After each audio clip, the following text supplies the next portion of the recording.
He sat alone near the edge of the balcony, the late afternoon light falling across his face like a fading memory. At 81, Jack Nicholson was no longer the man the world once knew, the man whose grin could electrify a room, whose voice could shake a scene, whose presence could ignite an entire generation's imagination. Now in the quiet stillness of his Mulholland Drive home, he gazed out toward the distant skyline of Los Angeles, a city he once ruled, in a city that had slowly slipped away from him. The breeze moved gently through the curtains.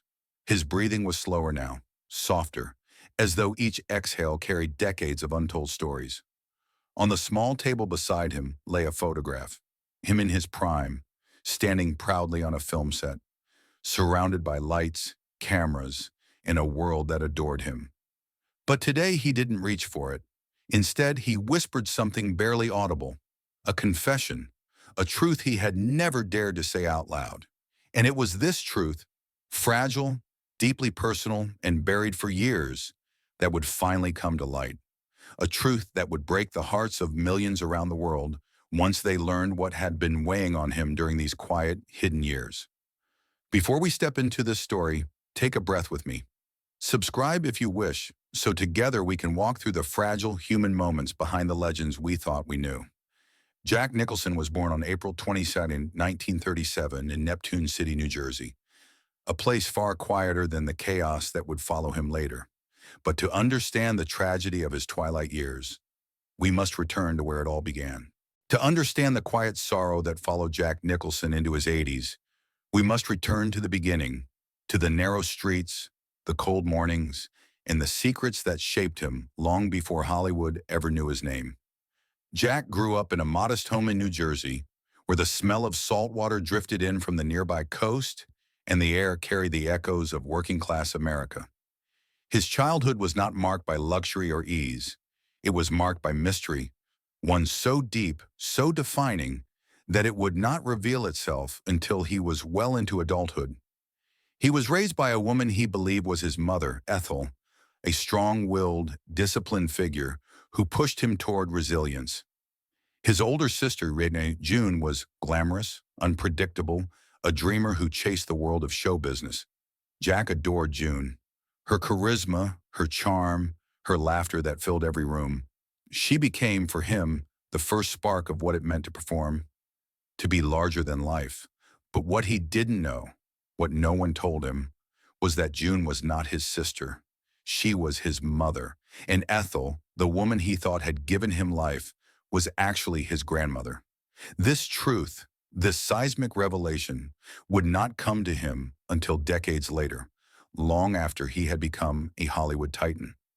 But even as a child, he felt something, a distance, a silence that settled between the walls of that small New Jersey home. He could sense secrets being protected, emotions being buried, and identities being blurred. Despite the uncertainty, young Jack found escape in school plays, in humor, in becoming the loudest presence in any room. Performing wasn't just fun, it was survival. It was the only way he knew to drown out the questions he was too young to ask. But the wounds of a hidden childhood do not disappear. They wait, they follow. And for Jack Nicholson, those shadows would one day collide with the brightest spotlight in the world. Hollywood did not simply welcome Jack Nicholson. It erupted around him. When he arrived in Los Angeles in the late 1950s, the city was a place of neon dreams and impossible expectations. But Jack wasn't intimidated. He walked into every audition with a grin that could disarm a room and a fire in his eyes that no one could quite explain. There was something untamed about him. Something raw, unpredictable, almost dangerous. And Hollywood loves danger. His early years were spent hustling, writing, acting in low-budget films, absorbing every frame of cinema like oxygen. But everything changed in 1969 when Easy Rider hit theaters. Jack didn't just act, he detonated. His performance as George Hansen introduced a new kind of movie star. Wild yet intelligent, rebellious yet magnetic, broken yet impossibly alive. The momentum was unstoppable. 5 easy pieces. One Flew Over the Cuckoo's Nest, Chinatown, The Shining, A Few Good Men, and then, of course, the iconic Joker in Batman, a role that fused madness and brilliance with a smile the world would never forget. Awards followed him like shadows. 3 Oscars, 12 nominations, dozens of performances that reshaped American cinema. Jack Nicholson was no longer a man. He was an era. But behind the thunder of applause, cracks began to form. Stardom breeds loneliness. Fame demands sacrifices. And Jack, for all his charm and confidence, was not immune to the isolating machinery of Hollywood. Romantic relationships came and went, intense, passionate, but rarely lasting. Friends described him as both deeply affectionate and painfully distant. He loved fiercely, yet kept parts of himself locked behind the same emotional walls built during childhood. And as the years passed, the weight of those hidden wounds pressed harder. He drank more. He slept less. The chaotic brilliance that fueled his performances began to burn him from the inside out. After every standing ovation, there was always the same silence waiting at home, a silence that grew louder with age. But Jack didn't know that the applause he heard in his prime would one day be replaced by whispers about his disappearing act. The world didn't notice it at first. How could they? Jack Nicholson had always been larger than life. Loud, electric, unpredictable. A man like that doesn't simply fade. But sometime after 2010, something shifted. Slowly, quietly, and then all at once. It began with the roles he turned down. Scripts arrived at his home by the dozens. Complex characters, powerful dramas, even comedies designed just for him. But Jack stopped reading them. Not because he didn't want to work, but because he simply couldn't. Friends noticed the signs before the public did. Jack, who once memorized entire screenplays after a single night, suddenly struggled with lines. He would pause mid-sentence, search for words that floated just beyond reach. Conversations became shorter, appearances became rare, and then came the truth whispered in Hollywood circles. His memory was slipping. He wasn't diagnosed publicly. Jack was too private for that. But those closest to him saw the change in his eyes, the way he sometimes stared at familiar faces as if trying to place them. The man who once commanded every room now preferred the quiet of his Mulholland Drive home. Basketball games, once his escape and passion, were no longer part of his life. The courtside seat he held for decades sat empty, a silent symbol of the legend who was no longer there. His home grew quieter. His world grew smaller. Jack was surrounded by family, but even then, there were distances that no one could fully bridge.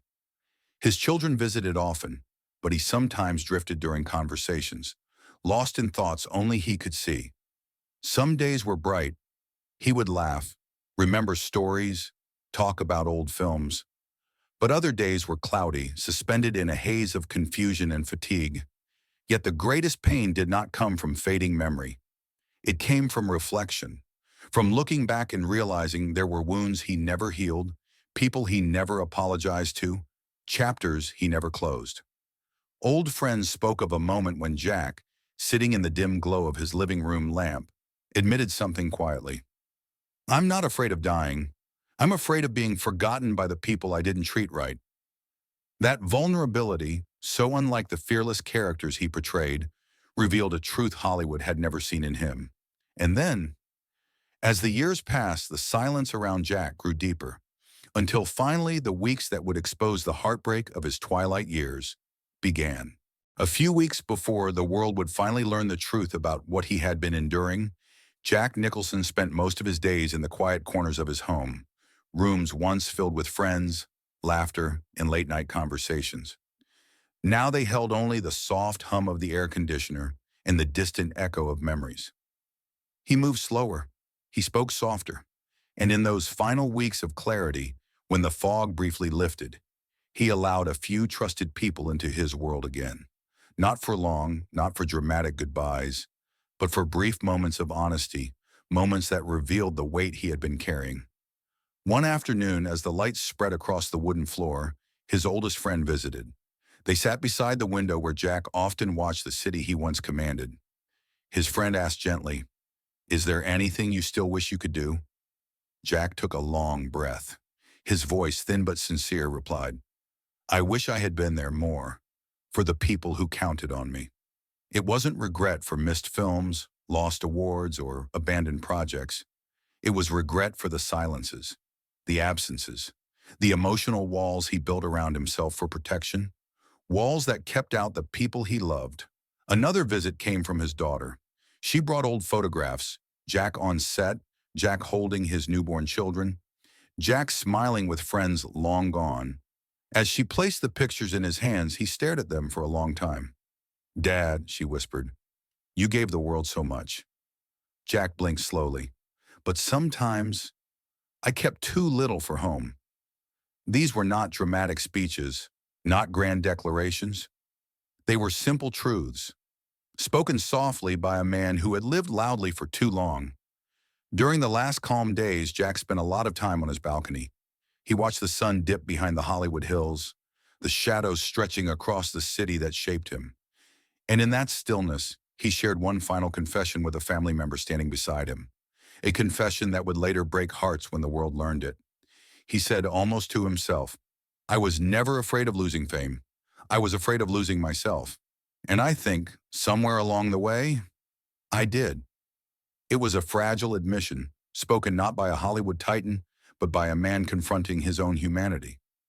And when he finally retreated into the quiet of his home that evening, those who loved him realized that these soft, painful reflections were the last real glimpses of the Jack Nicholson the world once knew.